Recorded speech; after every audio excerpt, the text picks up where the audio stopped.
কোরবানির ঈদের পর বরগুনায় মহামারী আকারে ছড়িয়ে পড়েছে গবাদি পশুর খুরা ও লাম্পি স্কিন রোগ। জেলা জুড়ে ১.৫ শতাধিক গরুর মৃত্যু হয়েছে। পর্যাপ্ত ওষুধ ও ভ্যাকসিন না পাওয়ার অভিযোগ করেছেন খামারিরা। বরগুনায় লাম্পি স্কিন ও খুরা রোগে আক্রান্ত হচ্ছে অসংখ্য গরু। এই রোগটি বর্তমানে মহামারী ধারণ করেছে। আজ আমরা একটি ফার্ম এসেছি বরগুনা সদর উপজেলার বুড়িরচর ইউনিয়নে, যেখানে লিটন মুন্সির প্রায় ১৬টি গরু রয়েছে এই ফার্মে। এর ফ্রিজিয়ান গরু রয়েছে। সব গরুগুলোই এই খুরা রোগে আক্রান্ত হয়েছে। সেই রোগটি কিভাবে ছড়িয়েছে, কেমনভাবে ছড়িয়েছে আমরা আপনাদেরকে যদি দেখাই, যে এই ফার্মটি আসলে তার স্বপ্নের একটি ফার্ম, যে ফার্মটি তিলে তিলে গড়েছেন।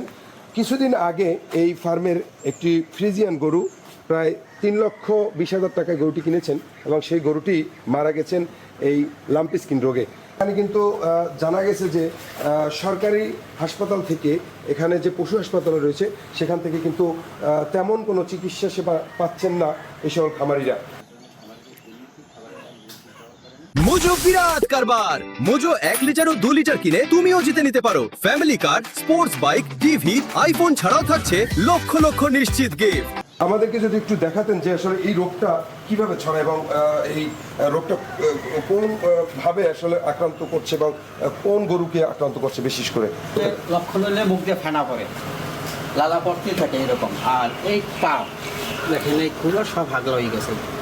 এক ভুল চিকিৎসা তো অবশ্যই হয়, একজন ডাক্তার যে জানেন, একজন গ্রামের ডাক্তার কি সেই চিকিৎসা দিতে পারে? ভুল তো অবশ্যই হয় আমাদের। এই রোগে আক্রান্ত হয়ে প্রায় ১.৫ শতাধিক গরুর এখন পর্যন্ত বরগুনা জেলায় মৃত্যু হয়েছে এবং এই রোগটা প্রতিদিনই কিন্তু বাড়ছে। এই ফার্মের থেকেই প্রায় ৩ লক্ষ টাকার একটি গরু মৃত্যু হয়েছে। আমাদের এখানে ডাক্তার থেকে মনে করেন আমরা সরকারিভাবে কোনো সুযোগ সুবিধা পাই না, বিধায় আমরা যথেষ্ট দুশ্চিন্তার মধ্যে আছি। প্রাণী সম্পদ হাসপাতালে রয়েছি। অসংখ্য গরু এই অটোরিকশায় করে নিয়ে আসছে। আমরা এই লাম্পিং যে ডিজিজ, যে রোগটি, সেটা কিন্তু এই প্রত্যেকটা গরুর গায়ে কিন্তু ঠোসকা দেখা যাচ্ছে এবং এই ঠোসকা ওঠার পরে কিন্তু তারা আসলে আতঙ্কিত হচ্ছে। আমরা কথা বলবো এখানে যিনি দায়িত্বে রয়েছেন। আমরা দেখতে পাচ্ছি যে কোরবানির বাজারে পরে আসলে এই রোগটা বেশি বৃদ্ধি পেয়েছে, কারণ সেখান থেকে বাইরে থেকে অনেক গরু এসেছে, যার কারণে এই রোগটা আসলে একটু বিক্ষিপ্ত ভাবে ছড়িয়ে পড়েছে এলাকায়।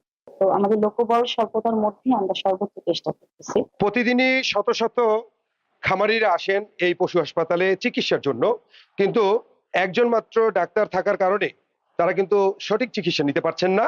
এমনটাই অভিযোগ করছেন যারা চিকিৎসা নিতে আসছেন এই সকল মানুষ।